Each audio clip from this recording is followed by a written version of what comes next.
Started off, we got the UFC Perth here. Uh, we got Loma Luboonmee versus Oh, okay. Alexia Thainara.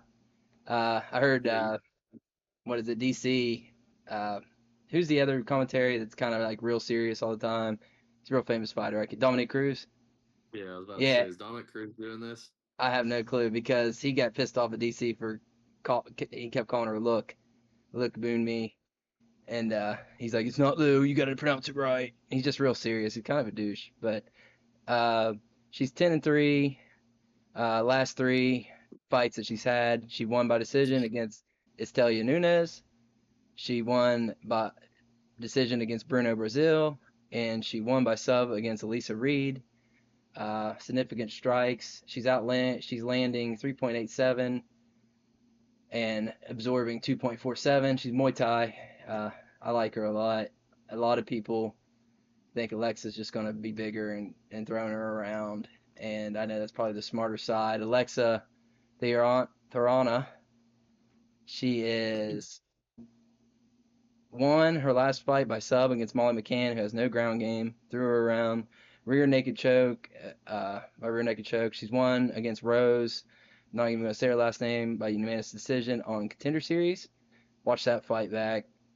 She said, "I'm not going to grapple. I'm just going to throw hands on that Dana White Contender Series." She ends up winning. Wins up winning. She gets the contract, and she subbed in her SFT fight against Fiona Souza by sub. I'm going to go with against everybody I've heard just because I like Luboonmee, and I'm going to take her to win this fight by decision. What's your thoughts, Pat? So before I get down to it, let me give a little shout out to I highly doubt I even see this, but all the fans out in Perth, Australia. I don't know if you saw this or not, but the sales on the tickets of this card are like right at 50% capacity. No one's buying the tickets because this card is so ass. So shout out to them because the UFC needs to know they need to be putting on better cards in arenas instead of putting people like Esteban Ribovics in the Apex and stuff like that. So they need to do better at giving fighters or fans quality cards. So shout out to the fans over there in Perth for that. I'm a fan of Luma too. I mean, she's really good everywhere. She has good wrestling. She has good striking. But Luma, to me, would very much strive more if the UFC had an atom weight division. She is very small for the smallest weight class, which is really unfortunate. And Thainara is about as big as it can get for this weight class. She's very big and physical. I think she's going to be able to outmuscle Luma, unfortunately. Because I mean, I'm not really too big on this Thainara girl. I think she's kind of annoying. Just me personally. I didn't like all the theatrics after the Molly fight, but I mean, it is what it is. I just think she's gonna be able to take Luma down, which is probably the smart play, and I think she's gonna lock up a rear naked choke. I have round two submission written down, Let's do so submission. I like Thainara here. All right. That's more of I just like Luma. I know it's probably not the right one on that one, but I just want her to win. All I right, mean, we're Luma's a on. ranked fighter. Yep, yep. Now we're on to two debut fighters. We got Brando Perici versus. I I'm glad I watched this guy fight because I'm like, man, there's no way this guy's name's Elisha. Eliza Ellison. So Brando, he's 6'5". They don't have his reach here. He's 31 years of age. He's 4-1 pro MMA.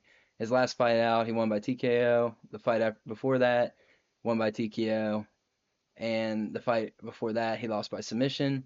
Uh, Elijah, he is 5-1. He is 28th, the younger fighter. He's smaller. He's a shorter dude.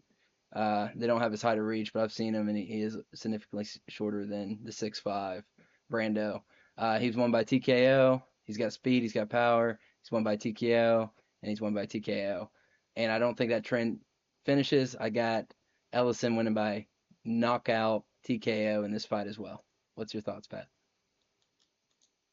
So I don't know about you, but we this is obviously two brand new signed heavyweights. These guys were supposed to final contender series, and they moved this over. One, I could not imagine a worse fight to try to have to break down than two heavyweights that have fought nobody, both debuting together. And to mention that, I can't believe there's one of them that's over a 2-1 favorite. I mean, I just don't get it. Who's the I favorite? mean, Peričić is the minus 200. Mm, So, I mean, obviously, this is just gonna, in my opinion, just be puncher's chance. Whoever's gonna land first, yeah. probably gonna cause more damage. I think Ellison is the more athletic guy, but I think Peričić for the style that's gonna be there's gonna be pretty much like no grappling. I would imagine. I I just like the work he's gonna be getting more because he trains out of CKB. They're more known for their striking. So, I mean, that's the only thing that I can really go here. Both these guys have fought terrible opposition. I don't think either of them look phenomenal either. I'll take Peričić by knockout, but I mean, Ellison can definitely knock him out. If you're betting on this, then you're a bigger degenerate than me. So, I mean, it is what it is, but I'll get Peričić. All right. We're on opposite ends on two so far. Moving on to the next one. We got Michelle Montague versus Luna. I thought it was Carolina. I heard someone say Carolina, so I'm just gonna go with either one It's of those. Carolina. Yeah, I was like, I don't know if that's right. Michelle Montague, I think she's a PFL and Bellator girl. Maybe not, but in her last, she won by submission in PFL. She won by sub in Bellator, and she won by sub in PFL in her last three fights. Carolina's 11-4. Oh, Montague's 6-0, and I think she has a longer win streak than that, but she's 6-0. Uh, Carolina, she is the shorter fighter, same reach. She is the older fighter by a year. She last fight she won by decision. The fight before that she won by TKO versus Julia Stolarenko, and then she also won by decision the fight previous on UFC Fight Night. Uh, I'm taking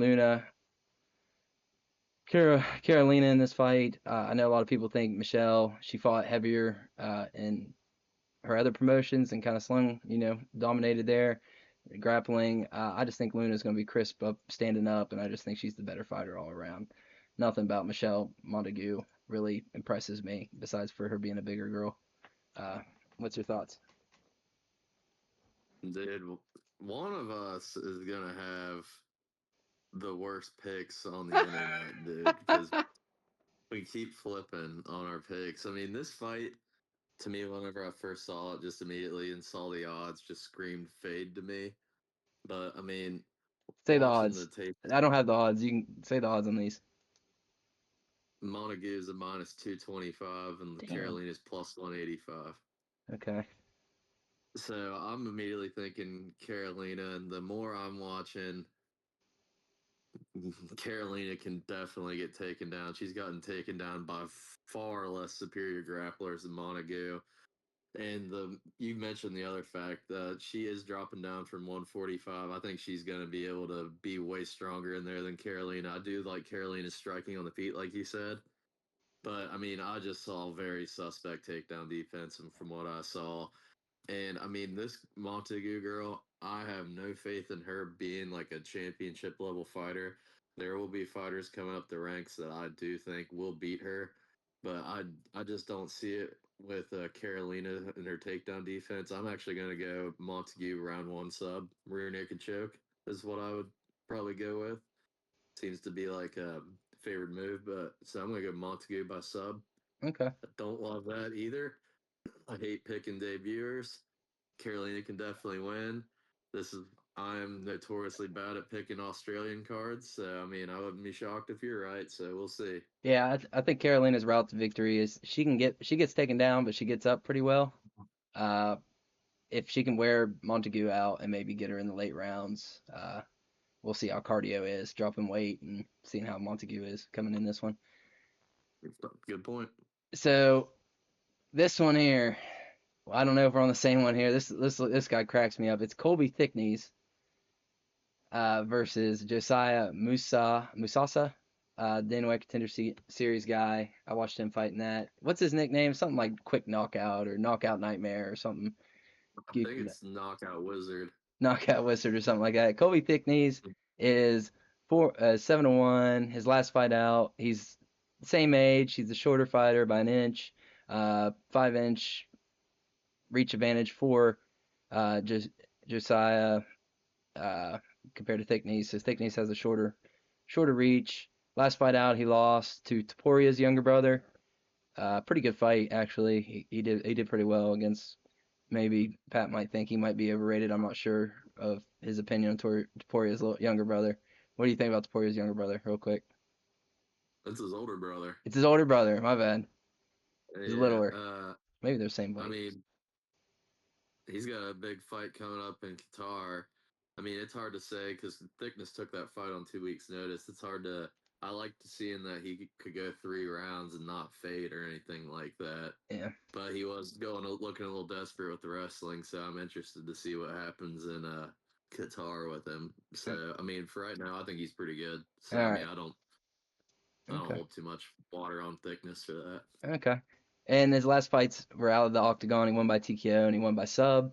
Musasa is coming off a loss as well to Carlos Vera. He got subbed. He won his fight prior in Dana White Contender Series, and he won his fight outside of the octagon in Impact Championship by TKO. Nothing about this Josiah guy really impresses me. I'm going to take Colby Thicknesse in this fight just from doing a power watch last night of these two fighters. So, are you aware of Colby Thicknesse's like current state, like who he is? Current state. Like, do you know like his gym and like who he's like gets working with and stuff like that? I feel like is it Coop? It's not Cooper, is it? It's and they said it in a thing. I don't know who he fights with. Well, actually, Colby Thicknesse is one of, if not the main training partner of Alexander Volkanovski. Oh That's shit. how he got that That's how he got that opportunity to fight Toporia's brother. They wanted to like market it as Volk and Topuria. They actually were both on stage with each other for their face off and stuff. So Musasa, I'm gonna be honest. You want the odds for this? What's the odds? Musasa minus 155, Thicknesse plus 130. I'm shocked Musasa's the favorite. I mean, I get like he's big and physical and stuff, but I mean, he just swings like from side to side. From my understanding, also, he's still like just training out of the Congo. He comes over to the U.S. for some training camps, but I mean, he's not really getting, from what it sounds like to me, like the work he needs to like get better. He was a minus 800 favorite against Carlos Vera, got head kick dropped and got subbed on the ground. I mean, that's fucking embarrassing. I mean, to be fair, I wouldn't think he'd be throwing a head kick either, but what are we doing, man? You got to destroy that guy. Where Colby Thicknesse, I mean, this Tori's brother might be a fucking stud too. I mean, he clearly is a good wrestler. Oh. Colby Thicknesse hung in there tough. Colby Thicknesse is definitely getting high level work with Volk and everything. I cannot believe he is plus 130. I threw 50 on him plus 130. I also threw 50 on him to win inside the distance. I love Colby Thicknesse here. Oh. I'm gonna take him as a underdog, and my only thing I couldn't decide on was knockout or sub. But I think the trend's gonna keep going. I think he's gonna take down Josias Musasa and sub him. I'm gonna go Colby Thicknesse by sub round All 2. right. Good deal. We're on the same page on this one. Finally. Man, there's this card is like bad, but it's very interesting because there's a lot of, I guess, dogs that are turning out that I'm liking, so that's kind of a scary thing. This You fight, want me to just tell you the odds for every fight? every time we get done with it, like whenever you start, just go ahead and just give us the odds because I really don't know them. I haven't looked on FanDuel or nothing. Gotcha. But this is Dolan leaves town, in my opinion, fight. This is Jamie Mullarkey, which is pretty good last name for him, against Rolando Bedoya. And man, I watched him fight and who? Let me see if it's here real quick. The Chaos Williams fight, and he was such a goofball, and he was such a chode. And then I watch him in his next fight against Jay Herbert, and he's like shredded up, you know. But Yeah. I'm not really going to go into the statistics on this one. Jamie Mullarkey's chin is just non-existent anymore. Mauricio Rufy knocked him out, which I guess you can't really. That's crazy. Uh, I can't say his name. Harpers. Nezarot. Azra Yeah, Hack Press. TKO'd him. He won a unanimous decision and beat John Moldesi, but I just don't think his chin's there. I really like to take Bedoya by finish here. Uh, he throws more. I mean, lands 7.29 compared to Mullarkey, landing 4.39. I think he's more active fighter. I just see Jamie getting chinned here, take TKO, loser leaves town. Both these guys are kind of goofy, but I think Bedoya is the more skilled fighter of the two. What's your thoughts? And he's a tougher fighter. I don't see him getting chinned. So All right, let's play a little game. What do you think the odds are? I'm gonna say Bedoya minus 175. Evens. Even pick him. So every time I do these, I like write down a little note, and then I'll go like look at stuff, break it down, like write actual notes. My notes for this fight were 3 words: genuinely, who cares? I thought both these guys were cut. Um, so your breakdown was like pretty much spot on for like any time someone's fighting Jamie Larkey, in my opinion. The only issue is Bedoya has like no power at all. Yeah. He's like a volume striker. So I think that'll allow Larkey to get a little more confident, open up with his striking. I think one thing I will say about Mullarkey, at least has won in the UFC. Bedoya 0-3. I can't believe he's getting a fourth fight.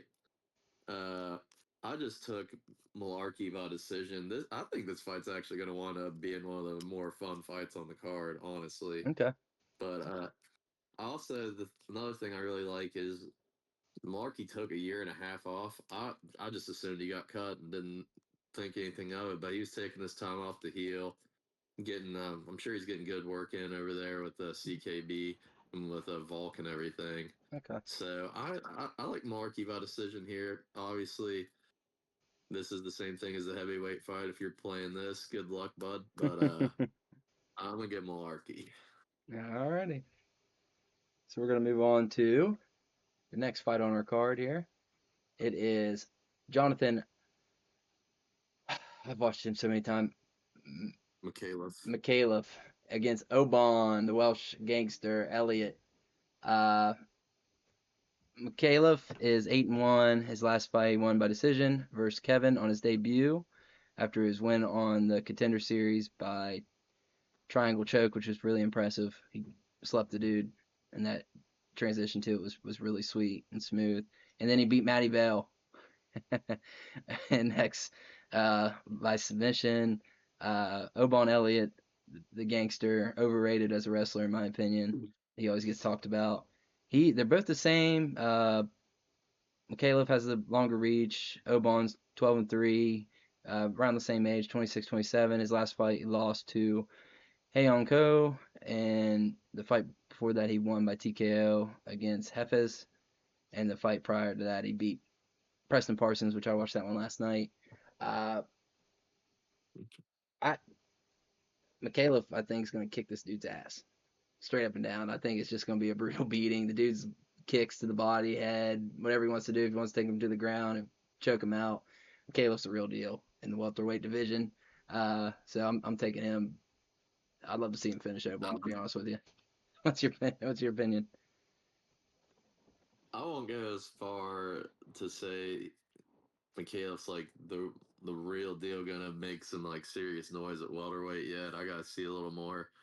But I've been dying to fade Oban Elliott. I think this dude's overrated as hell. I didn't think Suck Young Ko was going to be the guy to do it.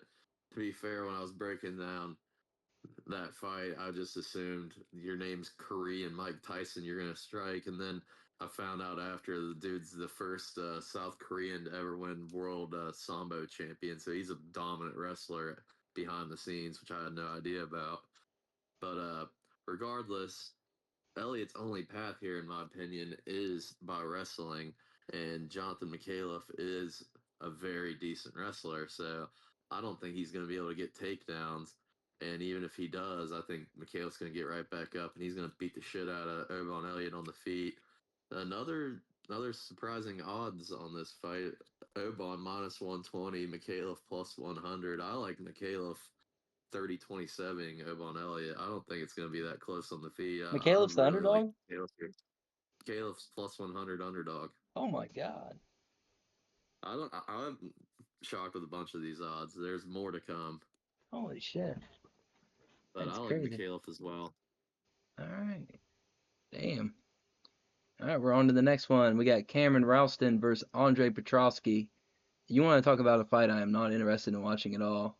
It is this fight. This is probably one of the fights that I'm not interested in. Andre is 13-4. He's the older fighter by 4 years. His last fight out, he lost to Edmond Shaboyazin, by Yeah, decision. His fight before that, he won versus Rodolfo Vieira, and then the fight before that, he lost by decision by Patrick, which was a grappling match. It says Patrick Downey, which is funny. The dude is supposedly a grappler. And then we got Cam Rowson, the long dude. I think, did he lose in his first Dana White Contender Series appearance? yeah, he got beat by Torres Finney. Oh yeah, the freaking lay on top of him for 17, whatever many minutes. It was insane. He's a taller fighter. He's got the longer reach. His last fight out, he knocked out Brandon Holmes on his second appearance on the Dana White Contender Series. Before that, outside the UFC and Eternal, he won it by decision. And then again, he won by sub. I don't like either one of these dudes. Andre Petrowski, I think, is just a step up in competition for Cameron. If Andre wants to wrestle him, he can wrestle him. Cameron could be dangerous on the outside if it becomes a striking deal.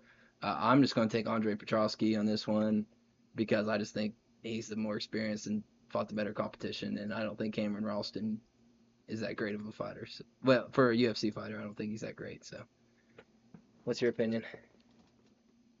This is one of the very, very few fights I agree with the odds. Andre Petroski minus 155, Cam Rowston plus 130.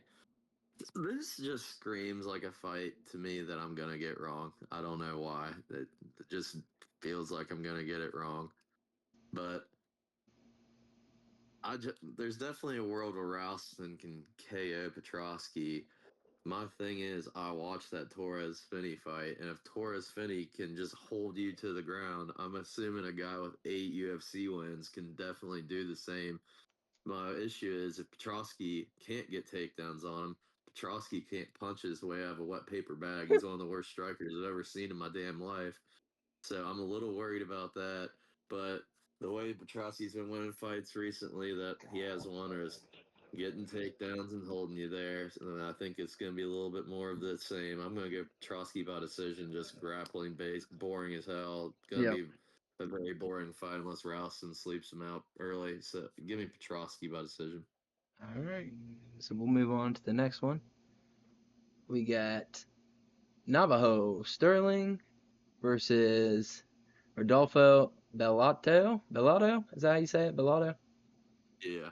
All right. So we got Navajo. He's 7-0. He's the younger fighter by 2 years. He's 6'4", with a longer reach of 79 inches. His last fight out, he fought the co-main event guy. The co-main event guy, let me say this again, Ivan Urslan, which is the co-main event guy for some reason.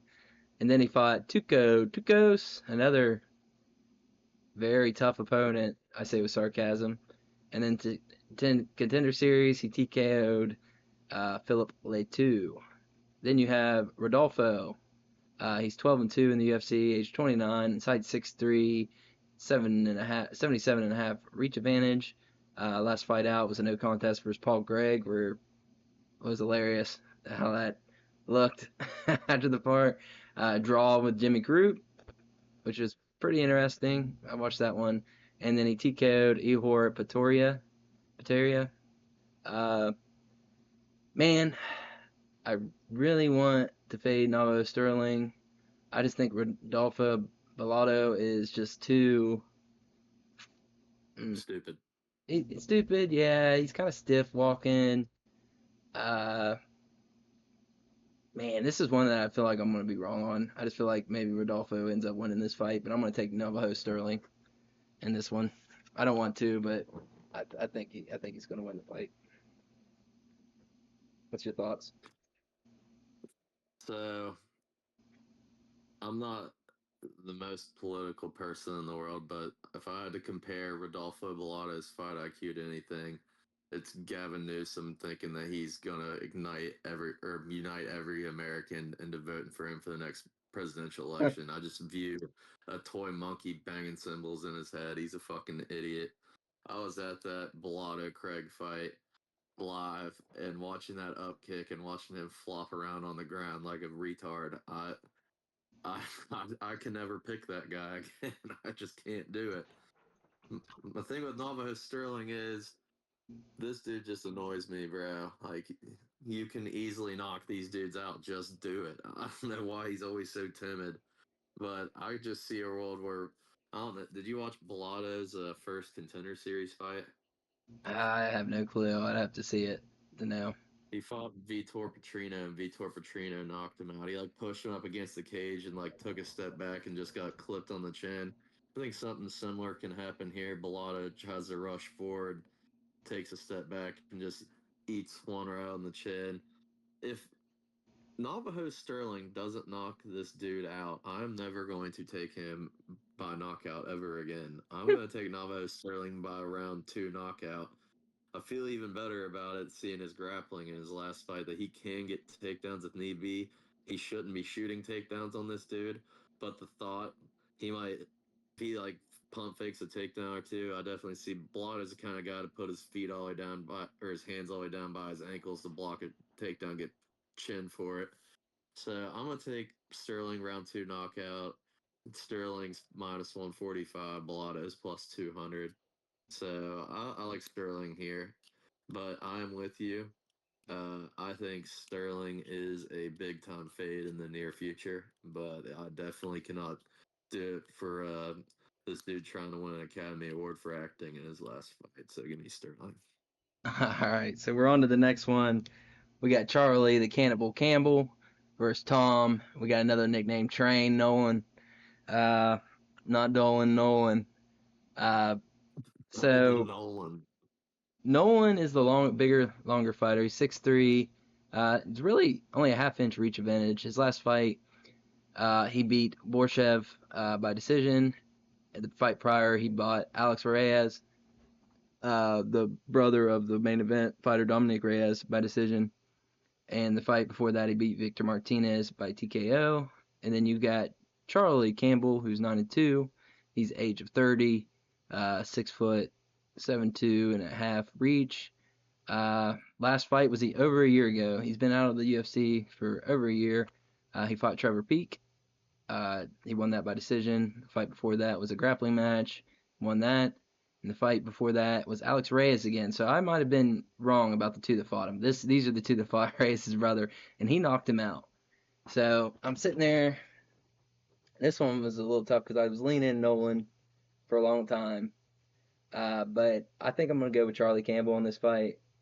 I think he's been gone for a bit. Hopefully he's been working on some stuff. I think he's a good fighter.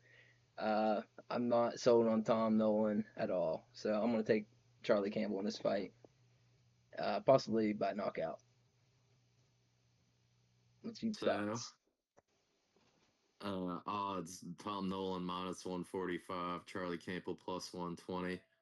I'm gonna make a statement about both fighters because I genuinely believe this, and I'm more the one I mean more of is my opinion on Tom Nolan. If he proves me wrong, I'll take it back. But I think Tom Nolan's the most overrated lightweight in the entire UFC. I am not the biggest fan of him. This dude got brutally finished by Nick Mata in his UFC debut. He got dropped by Victor Martinez, which is I I can't even fathom him doing that and me think he's a high level fighter. And he's like 1-2 decisions since then. I could care less. Charlie Campbell was beating Chris Duncan all over the place on the contender series. It had 3 knockdowns. And Chris Duncan got up like a zombie and wound up sleeping him coming in. But if he would have knocked out Chris Duncan, we would be talking about Charlie Campbell in a whole nother light because he has been pretty inactive. But I mean, he's clearly has been looking for a fight. He's taken this fight on 2 weeks' notice.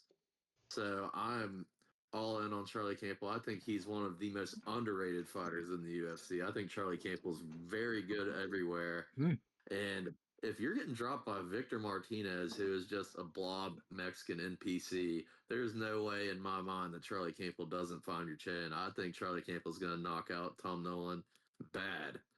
And if Tom Nolan wins this fight and proves me wrong, I'll take it back. I'll say someone else is the most overrated lightweight. But in my opinion, it's him. Everyone's glazing the hell out of him, and I just don't see it. So I really love Charlie Campbell by knockout here. Alrighty. So we're going to move on to the next one. We have Justin Tafa. His brother dropped out. He was going to be the co-main event versus Louis Sutherland, the Vanilla Gorilla. Justin Tafa is 7-5 in the UFC. He's age 31. He's 6 foot tall, 74-inch reach advantage. Last fight, Ellison Teixeira beat him by TKO. Then he lost to Carl Williams, who just grappled him on the ground. He just laid on his back, couldn't do anything. And then he did what everybody does. He TKO'd Austin Lane. Then we got Louis Sutherland. Dude's just a big old chunk out there knocking dudes out. Last fight, I watched it. He fought Nuke Leland. He has a reach of 76. He knocked him out, TKO'd.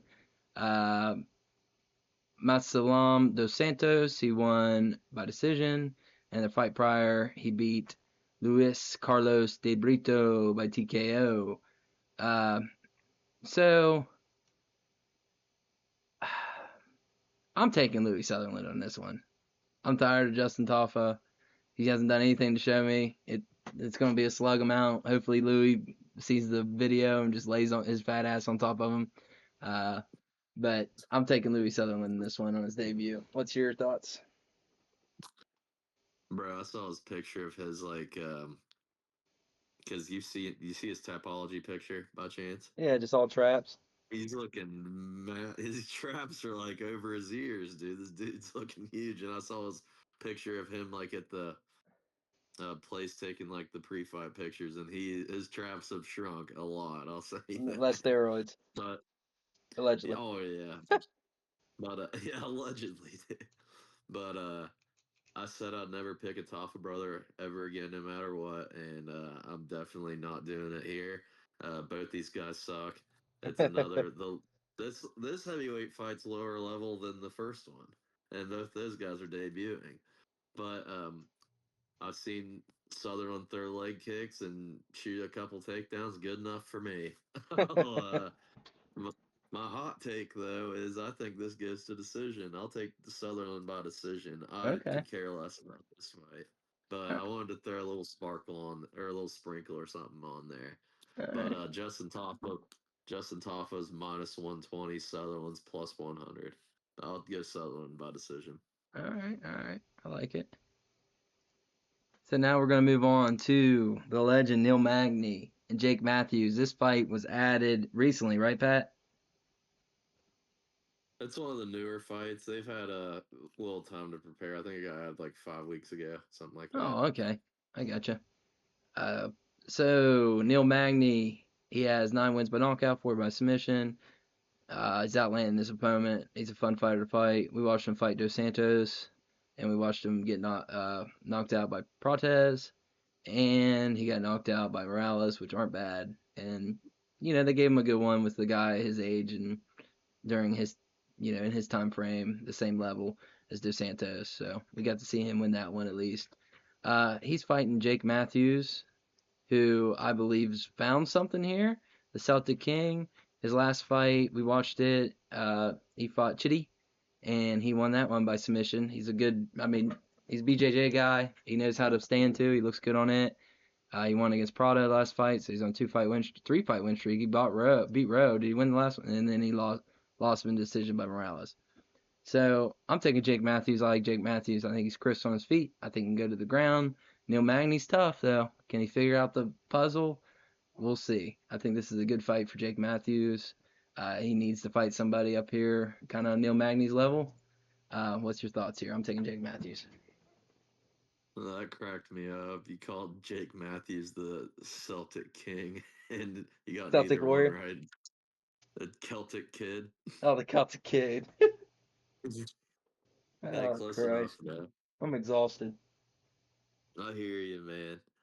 I bet you are, honestly, dude. Working and immediately going to football and then Yeah. lifting. Yeah, Rough it's day, bro. a long week, but what do you think? So Jake Matthews minus 360, Neil Magny plus 185. I think those Jeez. odds are outrageous.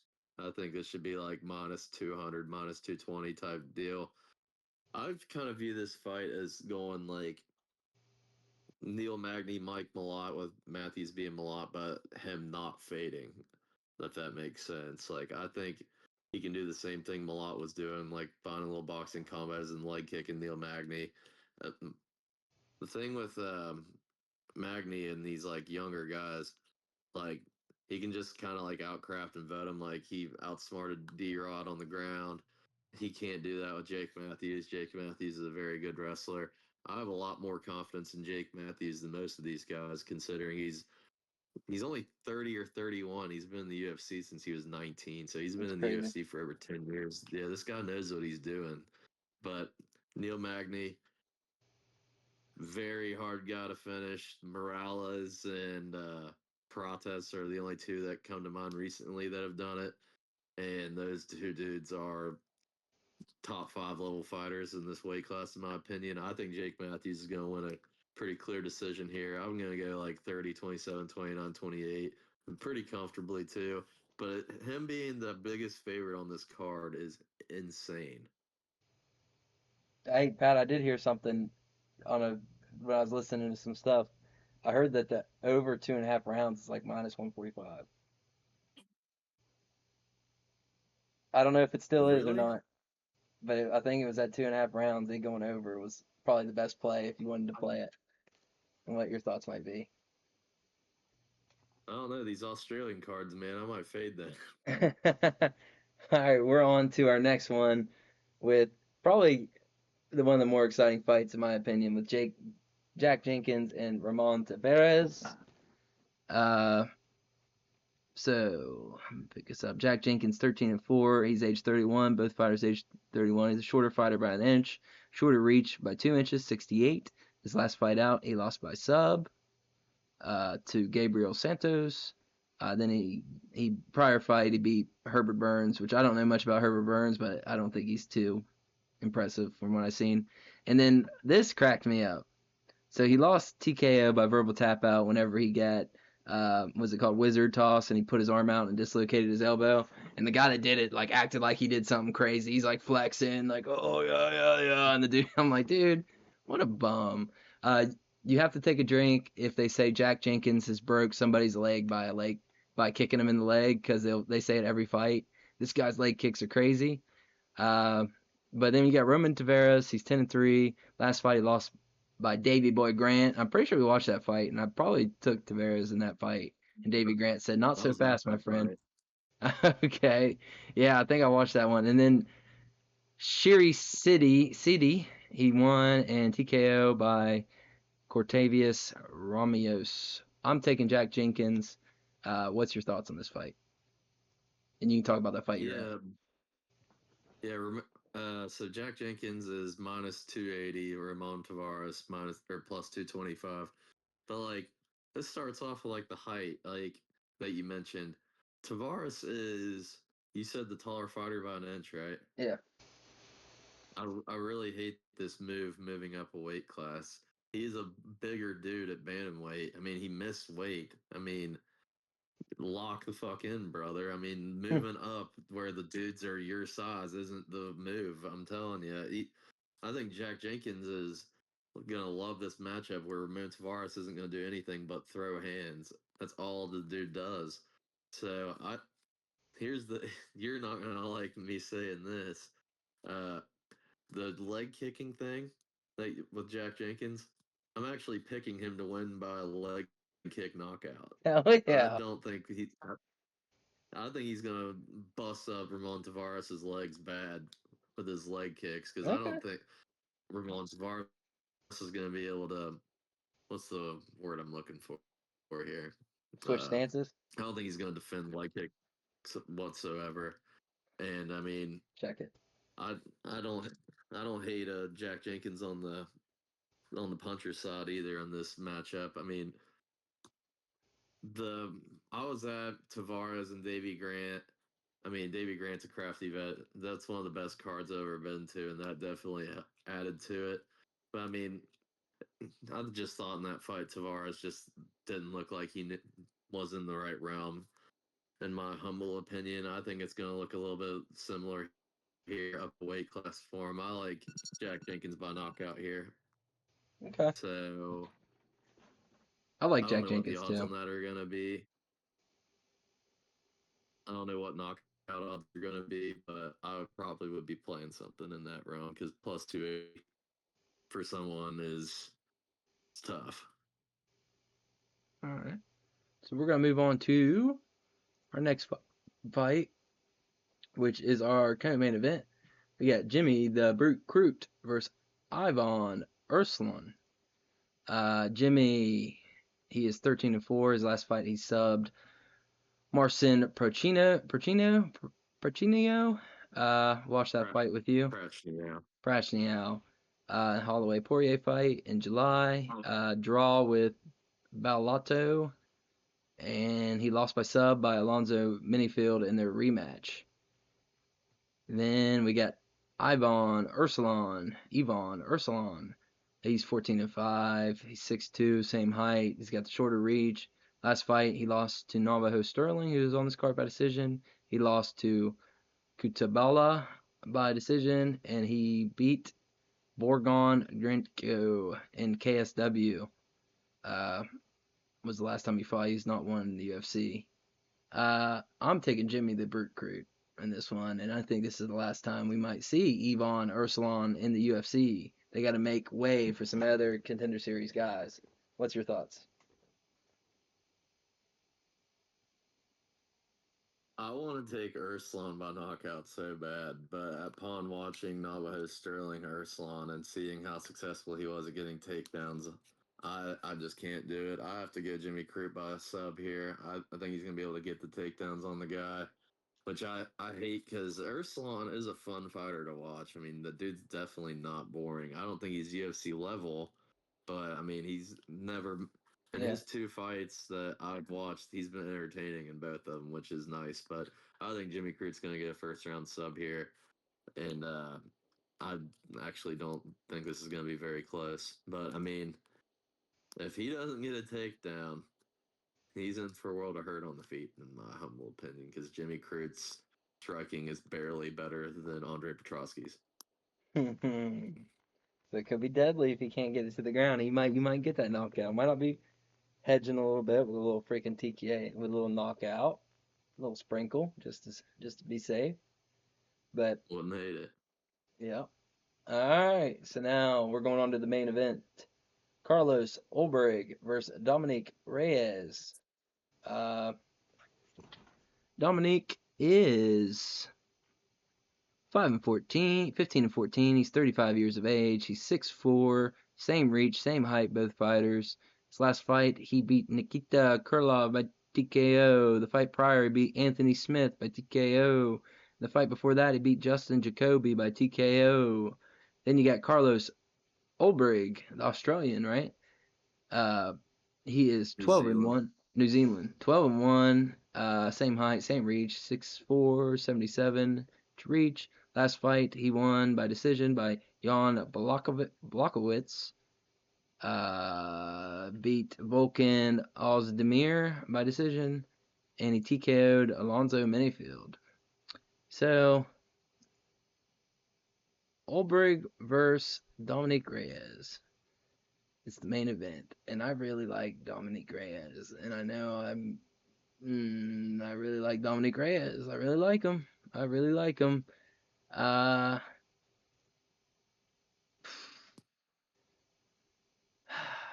I'm gonna take him. I'm taking Dominick Reyes. I don't know. I know it's probably not the right play, but I just like Dominick Reyes, so I'm taking him.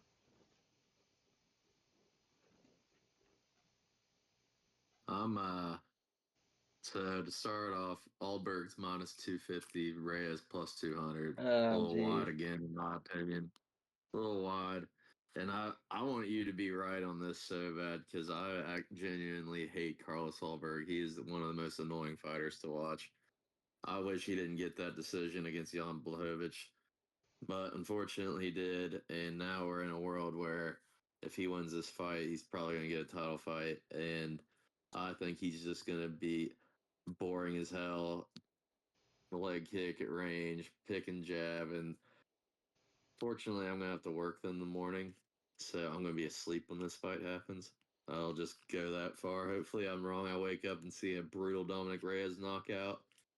Because Alberg's one loss, he did get brutally knocked out. But I mean, even seeing Dominick Reyes at the photo shoot today, he's looking a little chubby, in my opinion, which definitely didn't help onto my thought process. But I'll go Alberg by decision here. Okay. And I think the combination of Ankalaev, Pereira, and Yuri, all three beat the shit out of this guy. So I think this is going to be a rough road for whoever he gets after this. Hopefully Reyes smokes him out because I'd love to see Dominick Reyes get a title fight. But Yeah, I gotta go with my mind here. I'm gonna go with Collar Solberg. I got you. That's probably the right side. I went with my heart on that one. But I hope all you're right. right. No doubt. All right, Pat, you got any last minute thoughts you want to get out there in the air, out there in the zeitgeist? Anything?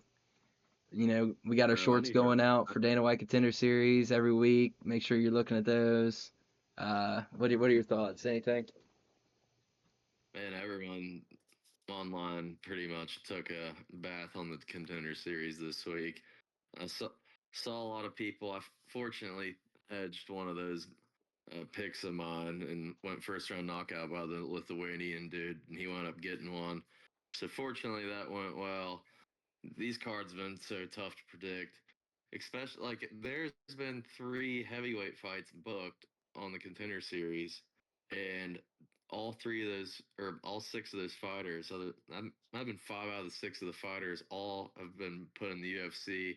On the upcoming cards, there's 2 more debuting heavyweight fights like coming up. I know one's on Qatar. I think the other one's on Rio. And I don't know if you've been keeping up. Have you been keeping up with fight announcements? Nope. Just whenever you send them to me. UFC Rio. Well, I think the pay per view next week's looking pretty good. The UFC Rio card the week after that looks awesome, dude. I'm really looking forward to that card. Fiziev pulled out with an injury, and now it's Oliveira Gamrot main event. Then Santiago Ponzinibbio pulled out against Vicente Luque, and now Joel Alvarez is fighting Vicente Luque. Then they got Montel Jackson and Figgy on that main card.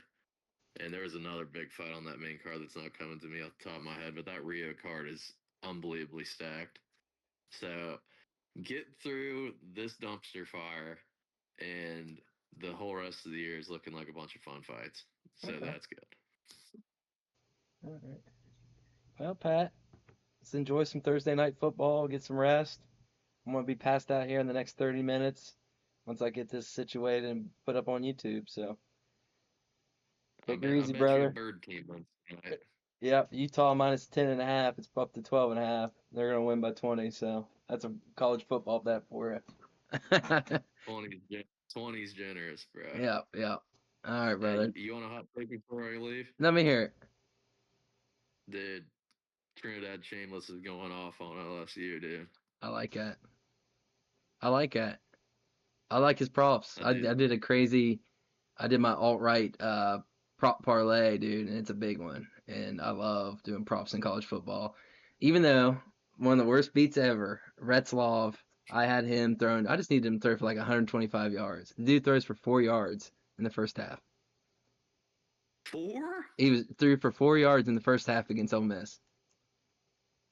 Isn't that crazy? What's the chances of that, dude? I bet this guy just needed to throw about 125, 150 yards. I forget what it was. And he throws for 4 yards in the Dude, first half. the odds on that game were close too. That was hilarious. Yeah, dude. I was like, man, Tulane might be feisty. Tulane might be feisty. And I think everybody in the world pissed off Signetti in Indiana about taking Illinois, and they just ran the train on them. They beat the shit out of them. Another thing before we leave, did you see Lane Kiffin tweeting today or 2 This or 3 girl days ago? about his daughter's boyfriend. Yeah, being an LSU linebacker, and someone asked him what his thoughts are about playing LSU this week, and he just said take the over. Yeah, I like that. No doubt. But all right, man. Enjoy it. Take her easy, brother, man. I'll get back with you this week. Yes, sir. Later, brother.